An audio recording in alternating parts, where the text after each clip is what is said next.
বেহাল রাস্তায় পড়ে গিয়ে ম্যাটাডোরের চাকায় পিষ্ট হলেন এক বাইক চালক। পথ দুর্ঘটনাকে ঘিরে উত্তপ্ত হাওড়ার শ্যামপুরের বাগানডার মনসাতলা এলাকা। বাইক চালকের দেহ এবং ঘাতক ম্যাটাডোর আটকে রেখে বিক্ষোভ দেখান স্থানীয়রা। জলের পাইপ বসানোর কাজ শেষ হওয়ার পরেও গর্ত ভরাট করা হয়নি বলে অভিযোগ স্থানীয়দের। খারাপ রাস্তা বলেই নিয়ন্ত্রণ হারিয়ে ওই বাইক চালক গর্তের মধ্যে পড়ে যান বলে স্থানীয়দের দাবি। ঘণ্টা দেড়েক রাস্তা আটকে বিক্ষোভ শুরু হয়। উলুবেড়িয়ার এসডিপিওর নেতৃত্বে বিশাল পুলিশ বাহিনী ঘটনাস্থলে যায়, র্যাফ নামানো হয়।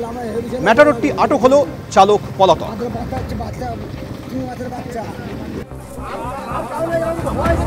মৃত বাইক আরোহীর পরিবার প্রশ্ন তুলছে যে শাসক বিধায়কের কনভয়ের গাড়ি বলেই কি ছাড়? কি করে কলকাতা পুলিশের নামে রেজিস্ট্রেশন বাতিল হওয়া গাড়ি রাস্তায় চলছে? ফিটনেসের মেয়াদ পুরনো গাড়ি কোন পথে শাসকের কনভয়? কথা বলবো, বিস্তারিত জানবো। আমাদের প্রতিনিধি ময়ূক ঠাকুর চক্রবর্তী রয়েছেন। ময়ূক, এই দুর্ঘটনার পর বেনিয়ম প্রকাশ্যে চলে এসেছে, এতদিন প্রশাসনের নজরে পড়লো না?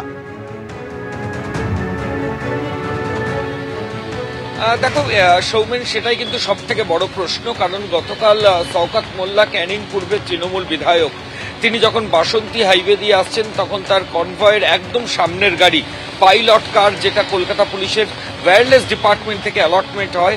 যে কোনো ভিআইপি বা এমএলএ যখন পাইলট পান তখন কলকাতা পুলিশের ওয়্যারলেস বিভাগ তাকে সেখান থেকেই কিন্তু এই পাইলট কার অ্যালটমেন্ট হয়।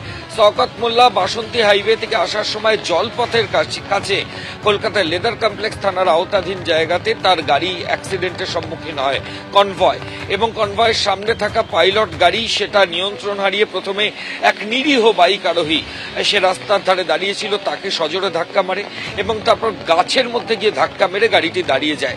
এর পরবর্তী ক্ষেত্রে পুলিশ আধিকারিকরা প্রথমে বলেন, শওকত মোল্লাও জানিয়েছিলেন যে গাড়ির অ্যাক্সেল ভেঙে গেছিল এবং সেই কারণে গাড়ির চালক গাড়ি নিয়ন্ত্রণ করতে পারেননি।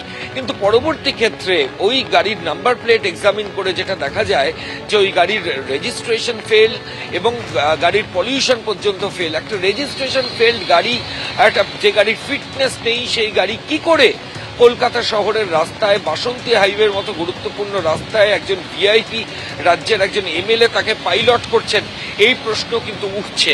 এবং তারপরই নড়ে চড়ে বসেছে কলকাতা পুলিশ। লালবাজার সূত্রে খবর, ইতিমধ্যেই কলকাতা পুলিশের সর্বোচ্চ কর্তার তরফে ওয়্যারলেস ডিপার্টমেন্ট সহ সমস্ত বিভাগকে জানিয়ে দেওয়া হয়েছে যেখানে যে গাড়িগুলো চলে কলকাতা পুলিশের নামে সেগুলোর কাস্টোডিয়ান কলকাতার পুলিশ কমিশনার। কাজেই সেই গাড়িগুলো এক্স্যাক্টলি কি স্ট্যাটাস রয়েছে, আর কোনো গাড়ির রেজিস্ট্রেশন ফেলড আছে কিনা, সেগুলো থাকলে সেগুলো কোনোভাবেই রাস্তায় নামানো যাবে না, এই নির্দেশে কিন্তু লালবাজারের তরফ থেকে দেওয়া হয়েছে। একটা ডিটেল এনকোয়ারির নির্দেশ কিন্তু লালবাজারের তরফ থেকে দেওয়া হয়েছে এবং এই নির্দেশ মূলত দেওয়া হয়েছে ওয়্যারলেস ডিপার্টমেন্ট এবং বিভিন্ন বিভাগকে, ট্রাফিকের যে গাড়িগুলো কলকাতার রাস্তায় চলে। গতকাল শওকত মোল্লার কনভয়ের অ্যাক্সিডেন্টের পরই কিন্তু এই নির্দেশ লালবাজারের তরফ থেকে দেওয়া হয়েছে এবং এটাও বলা হচ্ছে যে একটা কেস করা হয়েছে গাড়ি চালকের বিরুদ্ধে। পুলিশ আধিকারিকরা ইনভেস্টিগেশন করছেন। ময়ূক, ধন্যবাদ। গতকাল মহাকরণের সামনে সেনা ট্রাক ট্রাফিক আইন ভাঙার অভিযোগে পদক্ষেপ করেছে কলকাতা পুলিশ। ফোর্ট উইলিয়াম থেকে বেরোনোর পর কোন কোন জায়গায় সেনা ট্রাক ট্রাফিক আইন ভেঙেছে তথ্য পেতে রাস্তার ট্রাফিক সিগন্যালের সব সিসি ফুটেজ খতিয়ে দেখছে পুলিশ। মহাকরণের আগে রিজার্ভ ব্যাংকের কাছে ট্রাফিক সিগন্যাল ভেঙেছিল সেনা ট্রাক বলে পুলিশ সূত্রে খবর। ট্রাফিক সিগন্যালে সিসিটিভি ফুটেজ সংগ্রহ করেছে পুলিশ।